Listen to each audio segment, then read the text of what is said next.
Hi, I'm Jamie Hitchings of Filmmaker U.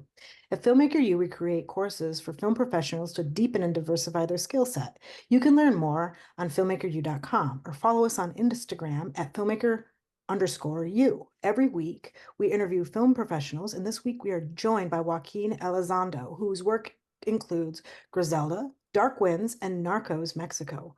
Welcome to the show. Thank you for being here. Thank you, Jamie. It's great to be here with you on this beautiful sunny morning.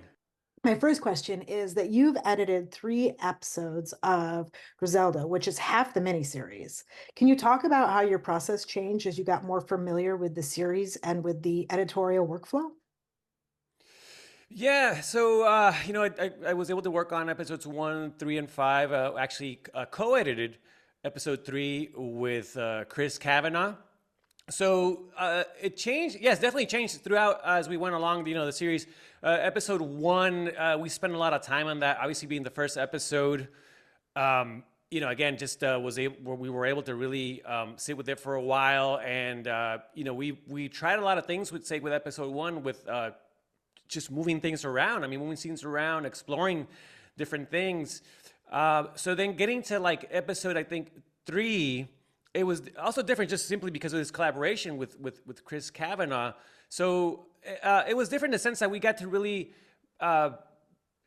show each other scenes, provide each other feedback, explore different ideas that we would suggest to each other. So that was very different, right? Say maybe with like episode 1, where I was kind of in it with our director, Andy Baez. So it was just a different collaboration, I suppose. And then, obviously episode 5, as we kind of getting near the series, and that was also kind of getting near the end of production itself. I think it was also a bit more, just feeling like you're just kind of getting to the finish line, So it's a different approach. But they're all different and special in their own way. But it was just a blast, honestly, to work on all of them. My friends and I would make little videos in our backyards, imitations of Indiana Jones and Star Wars. And, eventually that need to tell stories became more of a technical interest and an interest in the art. To me, what's exciting is using cinema in its full potential, which is rhythm and sound design and music. Our job is to set up expectations and then deliver on them. I'm Brian Cates, and this is my course in film editing.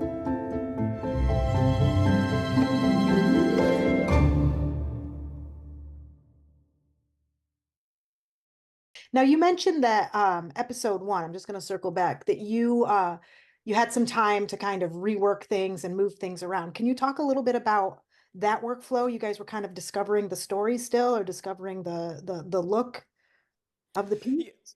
Yes, definitely. I mean, look, it's episode 1. I think it's trying to just find the tone and style of the show. And so, I mean, it was definitely, again, moving things around, see what works best. I mean, I think I think the exploration was trying to really sit with the Griselda Blanco character, played by Sofia Vergara, and really kind of, as we went along, really narrowing that focus to be with her on her journey and in her world, versus say maybe initially maybe it was a bit wider and we're with multiple characters and seeing maybe more of the world around her.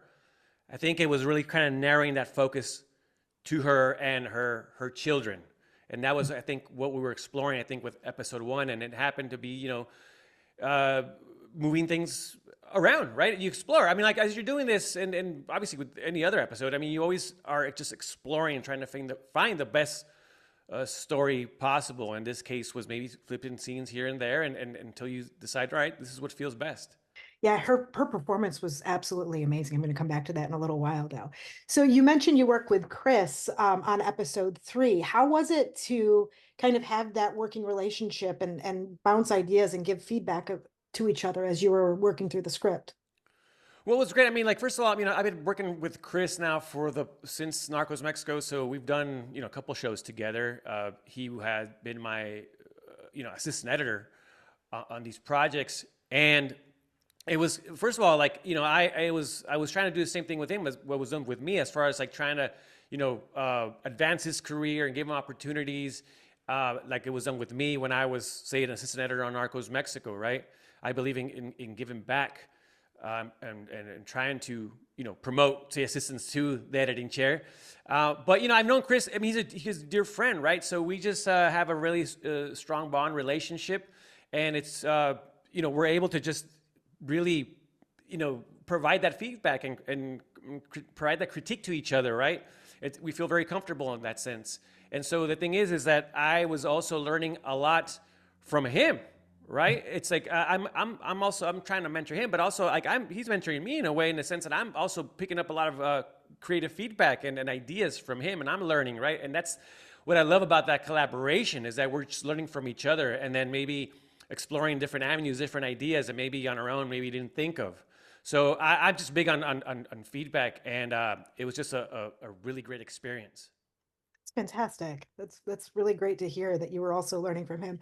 I find that as well when I work with students and things like that. I'm always getting things from them I didn't even think about, which is really awesome. It's definitely it's a two-way street, by all means. So what was it like editing in both English and Spanish? You did this workflow before on Narcos Mexico. Was this any different, or was it just kind of sliding back into being able to be or edit bilingually? Well, I am a fluent, Spanish speaker. What was different, say, in Griselda, say, from like Narcos Mexico, is that in Griselda we have more Colombian, characters. I mean, they speak more Colombian Spanish, right? Versus, say, Narcos Mexico is more Mexican Spanish. There is a difference, especially in the slang, right? And so there's a lot of instances where, say, Andy Baez, our director, is Colombian. So there were some cases where I was like, "What, Andy? What is this person saying?" Like, I don't. There's a word here and there, right? Because the slang is just different.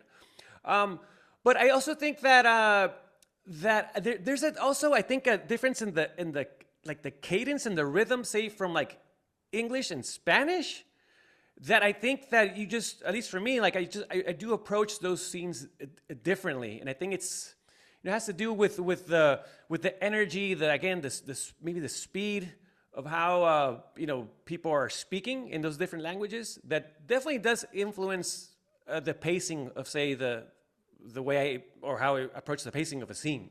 Yeah, I noticed that all the best scenes I feel like are in Spanish, to be honest, when I was watching that.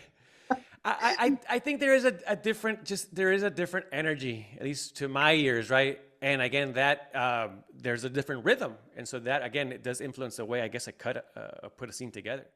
So I was watching episode 103, and I was trying to watch it with a critical eye. And I was like continuously impressed about how you let the edit breathe. Especially with Sofia Vergara's performance. There was this shot where she was drinking coffee, and you just held on it. It was amazing. It wasn't, I wouldn't say it was a confrontational camera angle, but it was just there so we could sit with the character. And then she was smoking later in the episode, and it was just this beautiful shot of her. And I kept thinking, you had under an hour for this episode, and this feels much more cinematic or much more open. You let it breathe. And I was just so enamored by that. And can you talk a little bit about why it was important to kind of let this breathe? Yeah, you talked about, for example, you asked about, like, say, the editing of the three episodes that I worked on, and that's the thing about episode 3, was that from right away, watching the dailies, as I was receiving them, to me, it was just, I lean into the performances, honestly, especially from, obviously Sofia Vergara, this being her first dramatic role, known for being, obviously playing all these more being in the comedy realm, right? And there was one scene in particular where she's speaking to the local leaders, and she has this long speech she's delivering. And that performance, I remember watching it in the dailies, and I'm like, wow, she's doing it. This is so impactful. It's great. I love it. And speaking of the energy, right? It's like, it just brought me in, captivated me, and I just wanted to watching it, just wanted to sit there and watch it. Right? I mean, I was like, this is amazing.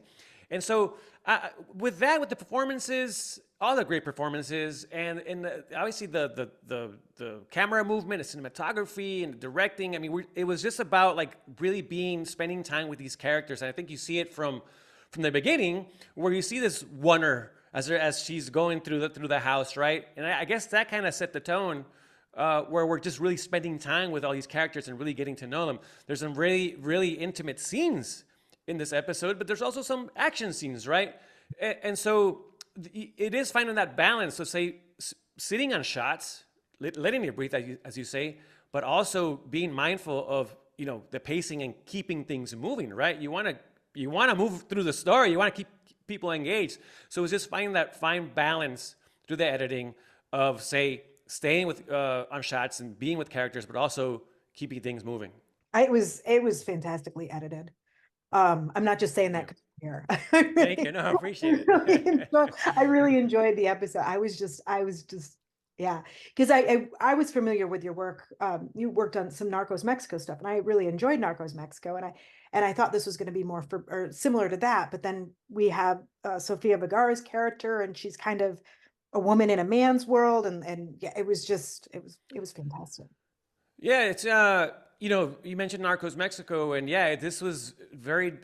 We knew from the get-go want to be something different, and one of the biggest differences is that say Narcos Mexico, you're dealing with all these cartels from all literally all over Mexico, right? It's like this universe, and it's like now in Griselda, it's like this is her journey, right? This is her story. And again, going back to what we're talking about, episode 1, it's like really narrowing that focus to say now we are with her. For sure, and she can carry it. I was a little nervous going into this. I was like, can she be a dramatic actress? And as like a minute in, I was like, I'm game. I'm good. Like she can totally do it. It was amazing. Well, I mean, that was one of the reasons why I was attracted to this project from the get-go.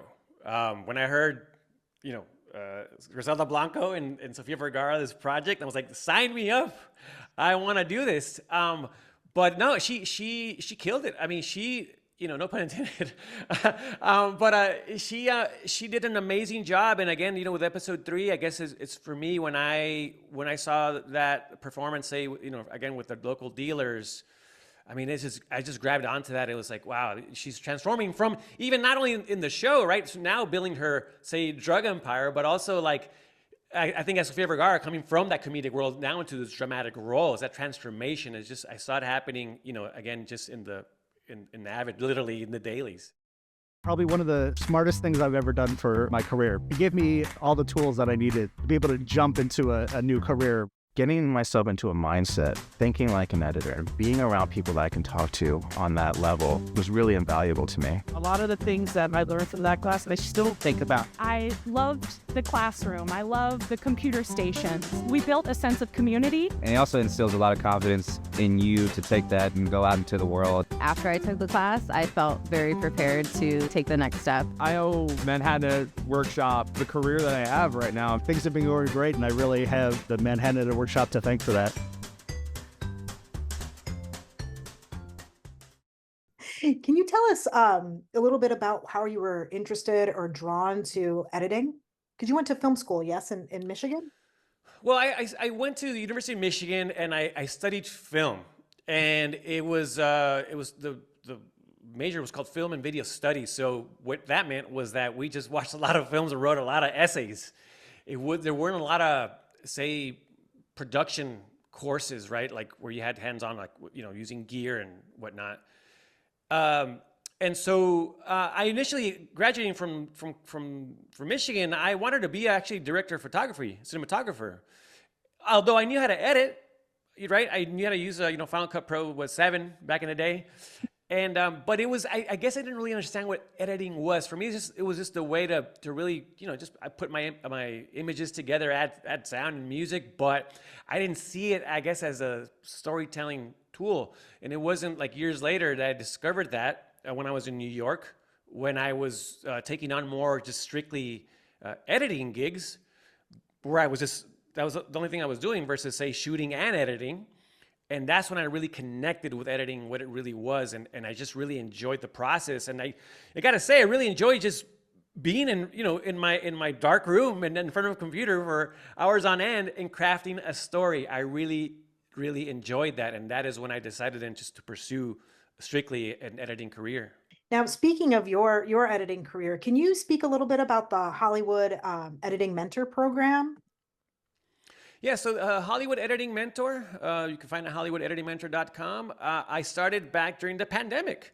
And honestly, it was because, well, first of all, I wanted to do something productive during the pandemic. I didn't just want to sit around and like say, watch TV. I'm like, I got to do something with my free time. And the one thing I thought about was how many people helped me out on my journey. I always wanted to work, for example, in film and scripted television. That's why I went to the University of Michigan to study film. But I guess when I graduated and went back to my hometown in San Diego, I kind of fell into my comfort zone, just kind of started working in local news. I was, making a paycheck, and I thought that's what you did right after, graduating. You start working, right? But it wasn't what I really wanted to do. And also, I just didn't know how to make it and like break into the film industry. And it took me a while to get there to actually, make an attempt to actually, try to make my way into film and scripted TV. And what I realized was that, all this time I wanted to do things on my own. I thought I could do it on my own. I think it was just maybe a pride thing, right? And I noticed I started meeting a lot of people that eventually became my mentors and that supported me on my journey and not only allowed me to break into the industry, but then got promoted to being a full-time editor, pretty quickly. And so I wanted to give back to the post-production community because I realized also how important it was to be part of a community, right? To help each other out. And that's what I created this resource. And then eventually started the podcast. And they started that because I wanted also people to learn from other people's, say, journeys and how they overcame certain challenges, right? To hear their stories. And so I just wanted to create this platform, this resource, educational resource for aspiring editors or post-production professionals, no matter what, if it's film and scripted TV, documentaries, commercials, trailers, you name it, right? I just want this to be able to help out people on with achieving their career goals. It's very altruistic. It's really impressive. And I think that, people trying to break into the industry now need all the help that they can get, right? There's just so many barriers. Well, I mean, good point. Especially now. I mean, obviously the industry is changing. I think more than ever it is important to be part of communities, right, and support each other, and to be able to also grow your network. I tell my students, like, right now, it's if networking is such a big part of this, right? It's about, this industry is built on relationships. And so it's important to be out there meeting people, growing your network, and again, you said talk about this being a two-way street. It's also not about just you finding, say, for example, a next opportunity or whatnot, but it's also maybe how can you help out someone else as well, and how can you learn from each other, right? But yes, I think it's more important now than ever. I think, especially how the industry is just changing and evolving. Okay, now a more lighthearted question for sure. This is a question we like to ask all of our talent that comes on, and I want to know what your guilty pleasure film or TV show is. What's your kind of go-to movie or TV series that you can watch? It can be new or old, and it can be pretty much anything.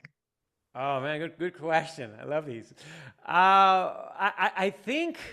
Well, I'm just thinking about like food right now. I think there's American Barbecue Showdown on Netflix, and then the other one I love is the Great British Baking Show. Anything I think with food, any like food competition show, I think I really, really love. I remember watching the Great British Baking Show. I discovered Jaffa cakes, and it's like these little like little biscuits with orange and chocolate. And I remember I have a friend from London, and whenever he goes, I'm like, bring me Jaffa cakes. They're the best thing ever. And then, of course, I mean, I love grilling. Grilled last night, and I learn a lot from these shows. Honestly, I mean, usually my baking or my barbecue doesn't come out the same way, but at least I try. Yeah, and it's still good. You can still eat It's it. still It's good. It's fine, still good. People, at least they tell me they like it. Maybe they're just being nice. right? Exactly. Yeah. Well, it's free food, right? They just should eat it. Exactly. There you go. You have dinner and dessert right there in both your shows. Those are great Yes. picks. Well, that's it for this week. You can check us out at filmmakeru.com or follow us on Instagram at filmmaker_u. I'm Jamie Hitchings, and thank you for watching.